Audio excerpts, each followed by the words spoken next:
Good morning. I am your physics teacher, 7th standard physics. Physicsல நம்ம measurement lesson பார்த்துருக்கோம், force and motion lesson பார்த்துருக்கோம். அதன் கண்டினியூட்டியாக heat and temperature lesson பார்க்கலாம். ஹீட்னா என்ன, டெம்பரேச்சர்னா என்ன, இது எல்லாமே நம்ம 6th ஸ்டாண்டர்டில் படிச்சிருக்கோம் இல்லையா? உங்களுக்கு ஞாபகம் இருக்கும்னு நினைக்கிறேன். சரி, இந்த பிக்சரில் பார்த்தோம்னா ஒரு இன்ஸ்ட்ருமெண்ட் கொடுத்துருக்காங்க. அது என்னன்னு உங்களால் அண்டர்ஸ்டாண்ட் பண்ண முடியுதா? Very good, thermometer. ஓகேவா? நம்ம லாஸ்ட் இயர் பார்த்தோம் இல்லையா? அதாவது ஒரு ஆப்ஜெக்ட் பார்த்தோம் அப்படின்னா ஹீட்டாக இருக்கும்போது அதனோட டெம்பரேச்சர் என்ன அதை மெஷர் பண்ணிக்கலாம்.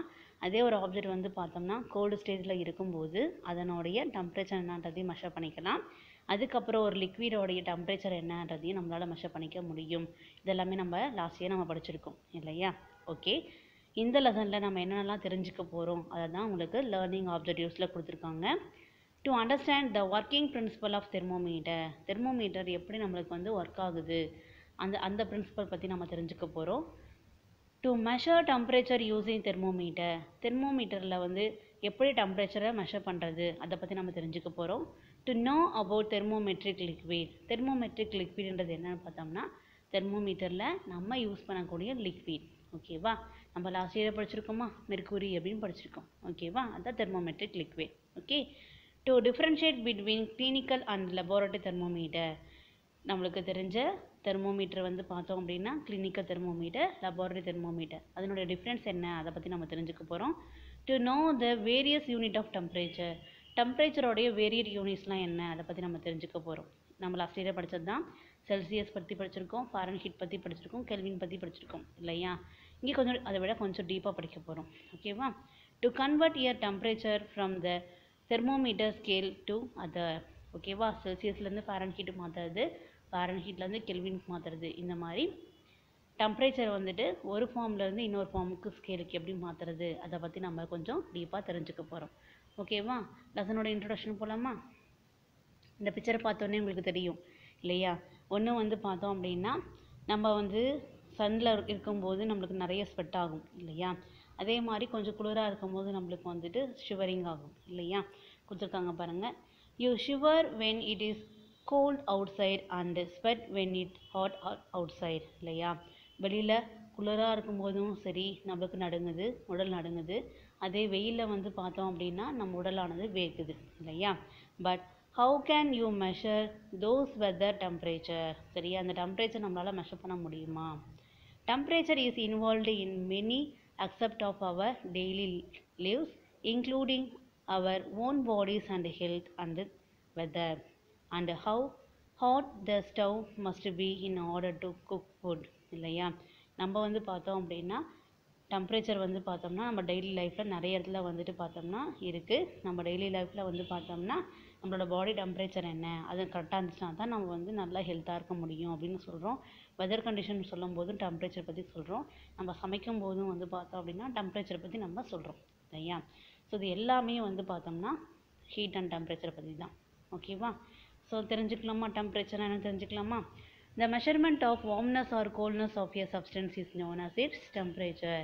அப்போ டெம்பரேச்சர்ன்றது என்னன்னாக்க ஒரு சப்ஸ்டன்ஸோடைய ஹாட்னஸோ கோல்ட்னஸோ மெஷர் பண்ணக்கூடியதான் நம்ம என்ன சொல்கிறோம்? டெம்பரேச்சர் அப்படின்னு சொல்கிறோம். ஓகேவா? சரி, ஒரு ஆப்ஜெக்ட் ஹாட்னஸாக இருக்கா கோல்ட்னஸாக இருக்கா நம்ம எப்படி தெரிஞ்சுக்கலாம் அப்படின்னா அதில் இருக்கக்கூடிய பார்ட்டிகல்ஸோடைய மூவ்மெண்ட்டை வச்சு நம்ம தெரிஞ்சுக்கலாம். ஓகேவா? கொடுத்துருக்காங்க பாருங்கள். It is a measure of the average kinetic energy of the particle in an object. Temperature is related to how fast an atom within a substance are moving. அப்போ டெம்பரேச்சர் பார்த்தோம்னா எதை பொறுத்து இருக்குன்னா ஒரு சப்ஸ்டன்ஸில் கூடிய ஆட்டம்ஸ் எந்த அளவுக்கு ஃபாஸ்ட்டாக மூவ் ஆகுதோ அதை பொறுத்து தான் டெம்பரேச்சர் இருக்குது அப்படின்னு சொல்கிறாங்க. சரியா? இதை ஈஸியாக அண்டர்ஸ்டாண்ட் பண்ணிக்கிறதுக்காக தான் உங்களுக்கு ஒரு பிக்சர் கொடுத்துருக்காங்க. கவனிங்க. The gas particles on the right have more kinetic energy than those on the left. இல்லையா? லெஃப்ட் சைடில் இருக்கிறத விட ரைட் சைடில் இருக்கக்கூடிய அந்த மாலிகுலர்ஸ் எல்லாமே என்னவாக இருக்குது அப்படின்னாக்க வேகமாக மூவ் ஆகுது. சரியா? கைனடிக் எனர்ஜி அதிகமாக இருக்குது. ஓகேவா? So the gas on the right is at the higher temperature. So அது வேகமாக மூவ் ஆகிறதுனால இந்த சைடு ரைட் சைடில் இருக்கக்கூடியது தான் நம்ம ஹையர் டெம்பரேச்சராக இருக்குது அப்படின்னு சொல்ல முடியும். ஓகேவா? நெக்ஸ்ட்டு டெம்பரேச்சர்ஸோட யூனிட்னா என்னென்ன அதை பற்றி நம்ம சொல்லலாம். நம்ம ஏற்கனவே சொன்னது தான் There are three units which are used to measure the temperature: degree Celsius, Fahrenheit and Kelvin. There are ரொம்ப important. Degree Celsius, Fahrenheit and Kelvin. ஓகேவா? சரி, degree Celsius என்னன்னு தெரிஞ்சுக்கலாமா? Celsius is written as degree C and read as degree. For example, 20 degree Celsius. It is the read as 20 degree Celsius. Celsius is called as centigrade as well. ஓகேவா? இப்போ நம்ம எழுதும்போது degree போட்டு C போடுறோம். அப்போ நம்ம எக்ஸாம்பிள் எழுதும்போது 20 degree செல்சியஸ்னு எழுதுகிறோம் இல்லையா? அதை நம்ம எப்படி படிக்கணும் அப்படின்னா 20 டிகிரி செல்சியஸ்னு படிக்கலாம், இல்லைன்னா 20 டிகிரி சென்டிகிரேட்னு படிக்கலாம். ஓகேவா? ஈஸியாக இருக்கா இது? அடுத்து பாருங்கள், ஃபாரன்ஹீட் பற்றி கொடுத்துருக்காங்க.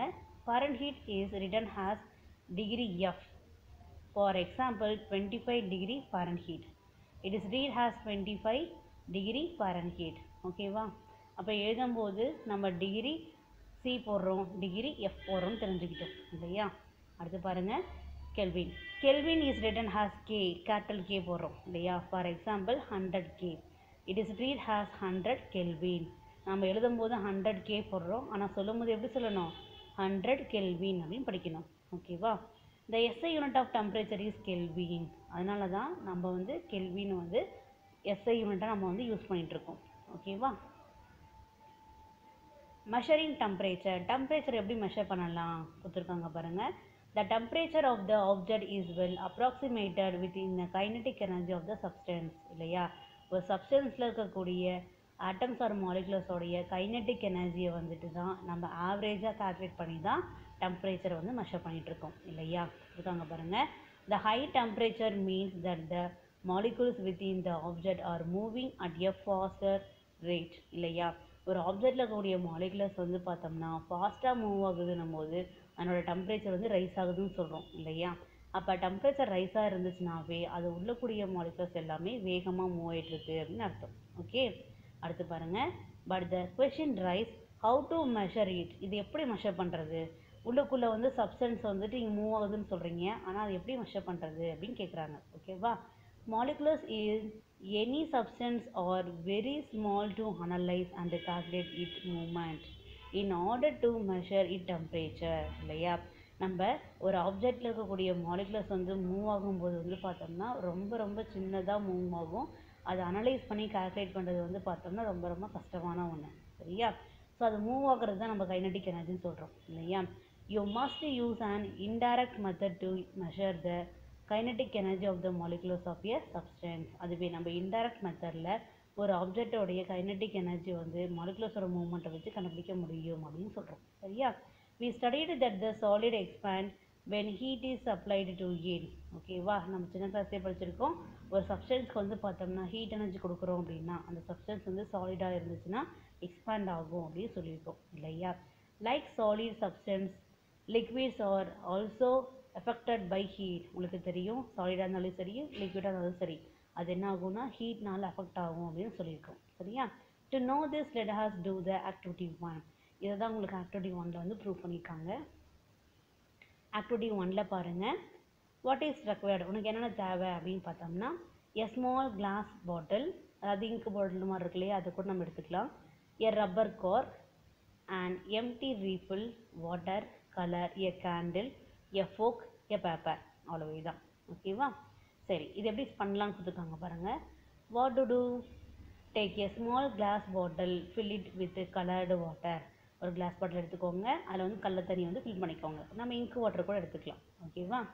Make hole at the centre of the rubber cork. ஓகேவா? அதில் வந்து பார்த்தோம்னா ரப்பர் கார்க்கை வச்சு நம்ம என்ன பண்ணிக்கலாம்னா சென்டரில் வந்து ஒரு ஹோல் போட்டுக்கலாம். Pass empty refill from the hole of the rubber cork. இப்போ நம்ம எம்டியாக ஒரு ரீஃபில் வச்சுருக்கோம் இல்லையா, அதை அந்த ஹோலில் வந்து நம்ம என்ன பண்ணோம், இன்சர்ட் பண்ணுறோம். ஓகேவா? Make the bottle air tight then observe the water raised in the refill. நம்ம நல்லா க்ளோஸ் பண்ணதுக்கப்புறம், ஏரெல்லாம் இல்லாமல் நல்லா க்ளோஸ் பண்ணதுக்கப்புறம் அந்த ரீஃபில்ல வந்து பார்த்தோம்னா வாட்டர் வந்து கொஞ்சமாக மேலே வந்து இருக்கும். ஓகேவா? So make the bottle air tight and observe the water raised in the refill. அப்போ ரீஃபில்ல வந்து பார்த்தோம்னா கொஞ்சமாக வாட்டர் லெவல் வந்து காட்டும். ஓகேவா? Make a scale on a paper, place it behind the refill and note down the position of the surface of the water. ஓகேவா? இப்போ நம்ம என்ன பண்ணுறோம்னா அந்த ரீஃபில்லில் எந்த அளவுக்கு வந்து சர்ஃபேஸ் ஆஃப் வாட்டர் லெவல் இருக்கோ அதை வந்து நம்ம என்ன பண்ணிக்க போகிறோம், மார்க் பண்ணிக்க போகிறோம். ஸ்கேல் மூலயமா மார்க் பண்ணிக்க போகிறோம். ஓகேவா, கொடுத்துருக்காங்க பாருங்கள். Hold bottle with folk and supply heat into with candle. இப்போ என்ன பண்ணுறீங்க, இந்த பாட்டில் வந்து ஃபோக் மூலயமா பிடிச்சிக்கிட்டு ஒரு கேண்டில் வச்சு என்ன பண்ணுறீங்க, அந்த அந்த உள்ளக்கூடிய லிக்விடை வந்து என்ன பண்ணுறீங்க, ஹீட் பண்ணுறீங்க. ஓகேவா, தென் நம்ம அப்சர்வ் பண்ணுறோம். What is the change in the surface of the water. அந்த சர்ஃபேஸ் ஆஃப் வாட்டரில் வந்து எதாவது சேஞ்சஸ் இருக்குமா அப்படின்னு பார்த்தோம்னா கட்டாயம் இருக்கும். அது என்ன ஆகும் அப்படின்னா அந்த சர்ஃபேஸில் கூடிய வாட்டரோட லெவல் வந்து இன்க்ரீஸ் ஆகிருக்கும். சரியா, stop the supply of the heat when water is cooled. Observe the surface of water in the refill. What change takes place? Why? இப்போ என்ன பண்ணிட்டோம், ஹீட் எனர்ஜி நிறுத்திட்டோம். இப்போ சர்ஃபேஸ் ஆஃப் வாட்டர் வந்து ரீஃபில்லில் என்ன ஸ்டேஜில் இருக்கும் அதை அப்சர்வ் பண்ணணும். அதுக்கப்புறம் வந்து பார்த்தோம்னா அதனோட பொசிஷன் என்ன அப்படின்னு நம்ம தெரிஞ்சுக்கலாம். ஓகேவா, ஸோ நம்ம ஹீட் பண்ணும்போது அதனுடைய லெவல் வந்து வாட்டரோட லெவல் வந்து இன்க்ரீஸ் ஆச்சு. அதுவே நம்ம வந்து ஹீட் பண்ணலை, கூல் பண்ணுறோம், அப்போ என்ன ஆகுது, அதனுடைய லெவல் வந்து கம்மியாகுது. ஓகேவா, இதுலேருந்து என்ன தெரிஞ்சுக்கணும் அப்படின்னா இது இம்பார்ட்டன்ட், தெரிஞ்சு வச்சுக்கோங்க. when a liquid is heated, ஒரு லிக்விடை வந்து நம்ம ஹீட் பண்ணோம் அப்படின்னா எக்ஸ்பேண்ட் அர்த்தம் விரிவடையுதுன்னு அர்த்தம். ஓகேவா, and when it is cooled down, அதுவே அதை நம்ம கூல் பண்ணோம் அப்படின்னா கண்டிப்பாக என்ன அது கான்ட்ராக்ட் ஆகும், சுருங்கும் அப்படின்னு நம்ம சொல்கிறோம். ஓகேவா, when a liquid is heated is expand and when it is cooled down it contract அப்படின்னு சொல்கிறோம். ஓகேவா, இந்த ஆக்டிவிட்டி புரிஞ்சுதுங்களா? நெக்ஸ்ட் பாருங்கள். In a thermometer, when liquid get heat, it is expand and when it is cooled down, it is contract. It is used to measure temperature. So இந்த system மூலயமா தான் தெர்மோமீட்டரில் வந்து பார்த்தோம்னா நம்ம டெம்பரேச்சரை மெஷர் பண்ணுறோம். ஓகேவா, நெக்ஸ்ட்டு பாருங்கள். Like solid and liquid object, the effect of heat is also observed on the gaseous object. எப்படி சாலிட்லி லிக்விட்லி நம்மளுக்கு வந்துட்டு எக்ஸ்பான்ஷன் நமக்கு தெரிஞ்சுக்கிறோமோ அதே மாதிரி கேசியஸ்லையும் நம்மளால் தெரிஞ்சுக்க முடியும் அப்படின்னு சொல்கிறாங்க. சரியா, அடுத்து பாருங்கள். தெர்மோமீட்டர்னு என்ன சொல்லியிருக்கேன், வெப்பநிலைமானி சொல்லியிருக்கேன்னா கவனிங்க. Thermometer is the most common instrument to measure temperature. அப்போ டெம்பரேச்சர் மெஷர் பண்ணக்கூடிய இன்ஸ்ட்ருமெண்ட்டுக்கு என்ன பேருமா, தெர்மோமீட்டர். ஓகேவா, there are various kinds of thermometers. நிறைய தெர்மோமீட்டர்ஸ் வந்து இருக்குது. Some of them are like glass tube which look thin and are filled with some kind of liquid. சரியா, பெரும்பாலும் நம்ம பார்க்கக்கூடிய தெர்மோமீட்டர் எப்படி இருக்கும் அப்படின்னு பார்த்தோம்னா அது கண்ணாடி மாதிரி, கண்ணாடி குழாய் மாதிரி இருக்கும். அதில் வந்து ஏதாச்சும் ஒரு லிக்விட் வந்து ஃபில் பண்ண மாதிரி இருக்கும். சரியா, கொடுத்துருக்காங்க பாருங்கள். why mercury or alcohol is used in thermometer. ஏன் தெர்மோமீட்டரில் வந்து பார்த்தோம்னா மெர்க்குரி அப்படின்ற ஒரு லிக்விடும் ஆல்கஹால்ன்ற லிக்விட் நம்ம யூஸ் பண்ணுறோம் அப்படின்னு கேட்குறாங்க. ஓகேவா, அதுக்கு வந்துட்டு நீங்கள் கேட்கலாம் வாட்டர் ஏன் நம்ம யூஸ் பண்ணல, அதுக்கு பதில் நம்ம மெர்க்குரி ஏன் ஆல்கஹால் வந்து யூஸ் பண்ணுறோன்னு கேட்கலாம். நான் ஏற்கனவே உங்களுக்கு சொல்லியிருக்கேன், வாட்டர் வந்து நம்ம ஹீட் பண்ணும்போது அது கேசியஸ் ஸ்டேட்டுக்கு போயிடும். ஆனால் மெர்க்குரியும் சரி ஆல்கஹாலும் சரி அதே லிக்விட் ஸ்டேட்டில் இருக்கும். கொடுத்துருக்காங்க கவனிங்க. Mostly alcohol and mercury R used in thermometers as they remain in liquid form even with a change of temperature in them. இப்போ புரியுதுங்களா, ஆல்கஹாலும் சரி மெர்க்குரியும் சரி நீங்கள் டெம்பரேச்சரை நீங்கள் வந்து கொடுக்க அது எந்த ஸ்டேஜ்லையுமே லிக்விடாகவே தான் இருக்கும். ஓகேவா, a small change in the temperature cause change in volume of liquid. நீங்கள் கொஞ்சமாக நீங்கள் டெம்பரேச்சர் சேஞ்ச் பண்ணாலையும் அதனுடைய வால்யூமில் கண்டிப்பாக சேஞ்சஸ் வந்து இருக்கும். ஓகேவா, we measure this temperature of measuring expansion of a liquid is thermometer. So இதன் மூலிமா நம்மளுக்கு என்ன ஆகும்னாக்கா அது எக்ஸ்பான்ஷன் நடக்கும் இல்லையா, அதை வச்சு அதனோட டெம்பரேச்சர் என்ன அப்படின்னு நம்ம தெரிஞ்சுக்கலாம். ஓகேவா, அப்போ லிக்விடில் நம்மளுக்கு வால்யூம் வந்து எந்த அளவுக்கு எக்ஸ்பான்ஷன் ஆகுதோ விரிவடைதோ அதன் மூலயமா நம்ம டெம்பரேச்சரை மெஷர் பண்ணிக்கலாம் அப்படின்னு சொல்கிறாங்க. ஓகேவா, அடுத்தது ப்ராப்பர்ட்டிஸ் ஆஃப் மெர்க்குரி. மெர்க்குரியோட ப்ராப்பர்ட்டிஸ் என்ன அப்படின்னு பார்த்தோம்னா அதை நம்ம வந்து தெர்மோமீட்டரில் யூஸ் பண்ணுறோம் இல்லையா, எதனாலும் நம்ம தெர்மோமீட்டரில் யூஸ் பண்ணுறோம், அப்போ அதுக்கு ஒரு ப்ராப்பர்ட்டி இருக்கும் இல்லையா, பண்பு இருக்கும் இல்லையா, அதை நம்ம படிக்க போகிறோம். இது ரொம்ப ரொம்ப இம்பார்ட்டன்ட். இந்த 5 பாயிண்ட்ஸுமே ரொம்ப ரொம்ப இம்பார்ட்டன்ட். எழுதி வச்சு படிச்சுக்கோங்க. ஓகேவா, இட்ஸ் எக்ஸ்பான்ஷன் இஸ் யூனிஃபார்ம். சரியா, எப்பயுமே அது விரிவாகும் போது யூனிஃபார்மாக விரிவாகும்னு சொல்கிறாங்க. எப்படி யூனிஃபார்மாக அப்படின்னு கேட்டிங்கன்னா for equal amount of heat is expand by equal length. சரியா, அதனுடைய நீங்கள் ஹீட் எனர்ஜி கொடுக்க அதனோட லென்த்தில் வந்து பார்த்தோம் அப்படின்னா சீராக எக்ஸ்பான்ஷன் ஆகும் அப்படின்னு சொல்கிறாங்க. யூனிஃபார்மாக எக்ஸ்பான்ஷன் ஆகும்னு சொல்கிறாங்க. சரியா, it is opaque and shiny. இது பார்க்கறதுக்கு எப்படி இருக்கும் அப்படின்னா ஷைனிங்காக இருக்கும். ஒபாக் அப்படின்னு சொல்கிறாங்க. ஒபாக் அப்படின்னா லைட்டை வந்து என்ன பண்ணாதுன்னா அலோவ் பண்ணாது. ஓகேவா, it does not stick to the side of the glass tube. இது என்ன பண்ணாதுன்னா கிளாஸ் டியூப்பில் இருக்கக்கூடிய சர்ஃபேஸில் வந்து ஒட்டாது. ஓகேவா?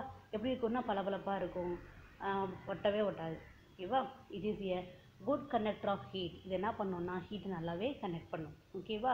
அடுத்து ரொம்ப ரொம்ப important, it is a high boiling point. நம்மளுக்கு தெரியும் வாட்டரோட பாயிலிங் பாயிண்ட் வந்து 100 டிகிரி செல்சியஸ்னு தெரியும் இல்லையா? இது பாருங்க எவ்வளோ இருக்குது, 357 டிகிரி செல்சியஸ். ஓகேவா? அப்போ அதிகமாக தானே இருக்குது. And a low freezing point -39 degree Celsius. நம்மளுக்கு தெரியும் ஐஸோடைய ஃப்ரீசிங் பாயிண்ட் வந்து பார்த்தோம்னா 0 டிகிரி செல்சியஸ் தான் இல்லையா? அதுக்கே நம்ம தொடும்போது சில்லுன்னு இருக்குது. ஆனால் இது என்ன சொல்கிறாங்க, -39 டிகிரி செல்சியஸ் சொல்கிறாங்க. அப்போ ரொம்ப சில்லுன்னு இருக்கக்கூடிய பொருளோடைய டெம்பரேச்சரை கூட மெஷர் பண்ண முடியும் இல்லையா? Hence a wide range of temperature can be measured using a mercury temperature thermometer. இப்போ நார்மலாக தெர்மோமீட்டரில் நம்ம வந்து பார்த்தோம்னா ஹை டெம்பரேச்சரையும் மெஷர் பண்ணிக்கலாம், லோ டெம்பரேச்சரும் நம்மளால் மெஷர் பண்ணிக்கலாம். ஸோ இந்த ரீசனுக்காக தான் நம்ம மெர்க்குரியை வந்து தெர்மோமீட்டரில் வந்து நம்ம யூஸ் பண்ணுறோம். ஓகேவா? உங்களுக்கு புரிஞ்சுதா? ஓகே, இந்த லெசனில் பொறுத்த வரைக்கும் நம்ம ஹீட்னா என்ன அப்படின்னு பார்த்தோம், டெம்பரேச்சர்னா என்ன அப்படின்னு பார்த்தோம், டெம்பரேச்சர் மெஷர் பண்ணக்கூடிய யூனிட்ஸ்னால் என்னென்னு பார்த்தோம், தெர்மோமீட்டர்னா என்னென்னு பார்த்தோம், ப்ராப்பர்ட்டிஸ் ஆஃப் மெர்க்குரி என்னென்னு பார்த்தோம் இல்லையா? ஸோ நெக்ஸ்ட் கிளாஸில் நம்ம ஆல்கஹாலோட ப்ராப்பர்ட்டி என்ன, கிளினிக்கல் தெர்மோமீட்டர், லெபார்ட்டரி தெர்மோமீட்டர் பற்றி கொஞ்சம் டீப்பாக பார்க்கலாம். தேங்க்யூ.